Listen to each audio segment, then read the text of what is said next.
doors are unsealed. Enter free fire mode and prepare for phase 3. Besiege the palace and override the door control system. Hey guys, this is Drax back with another how-to guide, and this time we'll be looking at the Senate himself, Emperor Palpatine.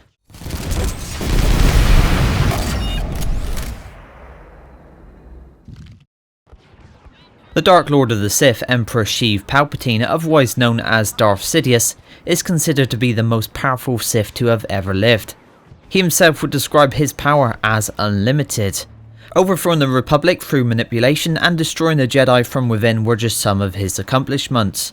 In Battlefront 2 he can't do anything quite that grand, but he does have some great abilities, and these are Chain Lightning, Dark Aura and Electrocute. His main attack being the Force Lightning he shoots from his hands. So getting straight into the ability details, first up is Chain Lightning. And here Emperor Palpatine unleashes a burst of lightning which hits a target and chains to those around the target.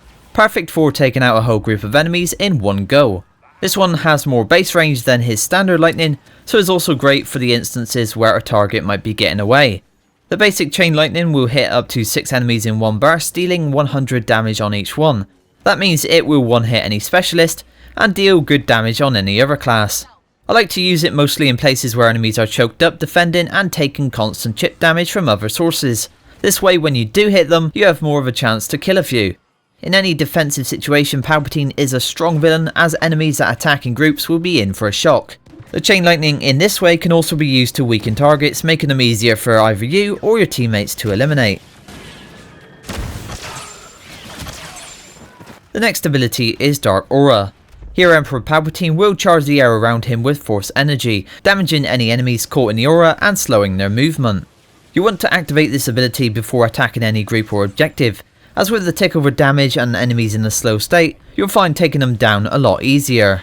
It won't always get you the kill, but will allow you to rack up those points by affecting everyone around, even through walls, giving you a lot of kill assists that count as eliminations. Timing is key, as you don't want to activate this one whilst under fire. The animation at the start will leave you open to a lot of damage, so make sure to dash into a safe place before triggering this one. Once it's active, get in there and attack. It usually leaves any enemies that get caught up pretty defenseless.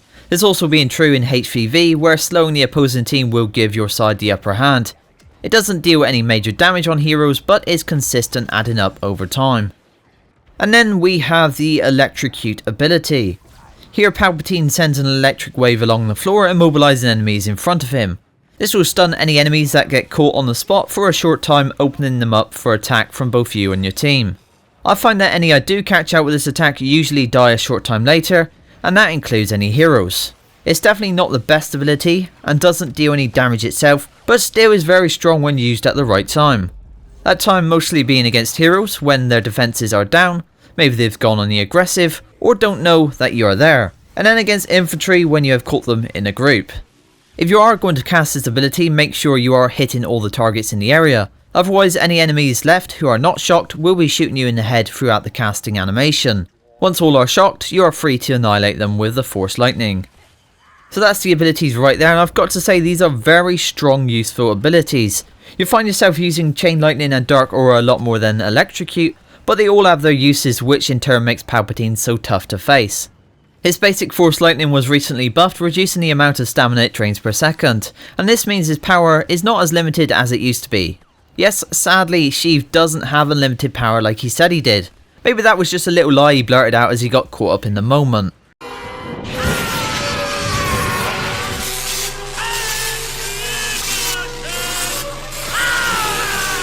Nope. It does however do great damage over time and makes easy work of any infantry. The key thing you need to know with Palpatine is to use both hands. On a controller this means using both triggers, and on the PC this means using both the left and right mouse button. There isn't really a point to using one hand, as it does less damage, which will in turn feel a bit weak, so you need to use both hands before you start really seeing the damage. The lightning will hit anyone it's aimed at, so use the pointer in the middle of the screen to make sure you are hitting your targets. This can be done through some walls and objects, making this base attack one of the best in game.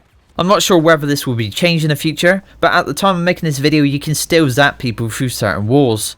With the changes to stamina drain, the Force Lightning gives Palpatine good consistent damage over time.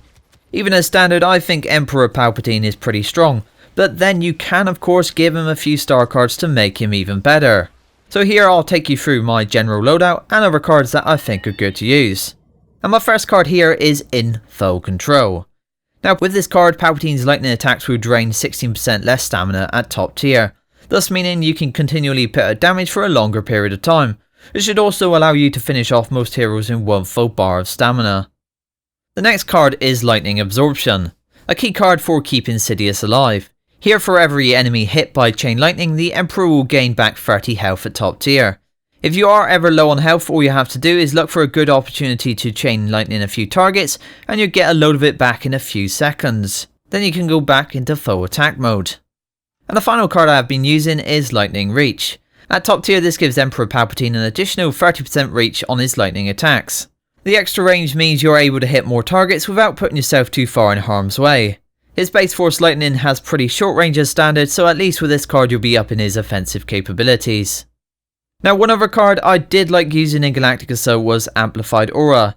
Here if there are 3 or more enemies within the aura, it deals up to 30% more damage. I only have it at the second tier, which is 20% increased damage, but I still found I killed more enemies with the aura when this card was active. And another card I absolutely love using in Heroes vs Villains is the Rule of 2, which reads Emperor Palpatine's two-handed lightning attack deals bonus damage to enemies that are electrocuted. I find lightning absorption isn't really needed in HVV mode, so I advise going with this card instead. Once you've hit an enemy with Electrocute, you can then just melt their health with 30% extra damage at top tier. So that's the cards I like using. You may have a different combination that works well for you, and in truth no combination is wrong as we all have different playstyles. But as this is a guide, these are just my recommendations to anyone wanting to find something that works well. Now I just want to finish with some top tips to help you guys truly dominate with the Emperor. And first I just want to mention that he has a melee attack. And yes, this should really be his lightsaber, but instead Palpatine uses both hands to give enemies who get too close a quick shock. This will take a maximum of 3 hits to kill an infantry target, that being any heavy class, the rest will normally take 2. His dash ability makes Palpatine one of the fastest villains in game. You want to use this often to aggress on enemies, dodge attacks and avoid damage. It's also great for traversing the maps. When you're not dashing, maybe you're attacking, then you need to start jumping. Like other Force users, he has a great jump which can be used both offensively when attacking and when trying to get away. Mostly when using his attacks, I would always advise you to jump around, as this will reduce incoming damage by making yourself a harder target to hit. And finally, a note on survivability. Alongside his stamina, Palpatine's health was also buffed in the last patch with 700 in total now. He also got an increased maximum health regen and faster regen rate. This makes him far harder to kill, especially that increased maximum regeneration, meaning you will be able to take more damage, get out there and regen it all back without penalty. This means you can be more aggressive using that dash to get out whenever needed to come back shortly with full health anytime you lose around half of it. In conclusion, Emperor Palpatine is one of the strongest villains in game. If you can master his abilities along with using those recommended star cards, you quite simply will overwhelm and destroy your enemies. He may not have unlimited power, but Palpatine is built for dominating the battlefront. So that's the guide. I hope you have enjoyed it and found it useful in some way. On the list for hero guides currently are Luke Skywalker, Han Solo and Darth Maul. They are in that order at the moment, but if you want one more urgently than the other, let me know in the comments below and I'll prioritise that guide first. As always guys, thanks for watching and continually supporting the channel. I'll see you next time.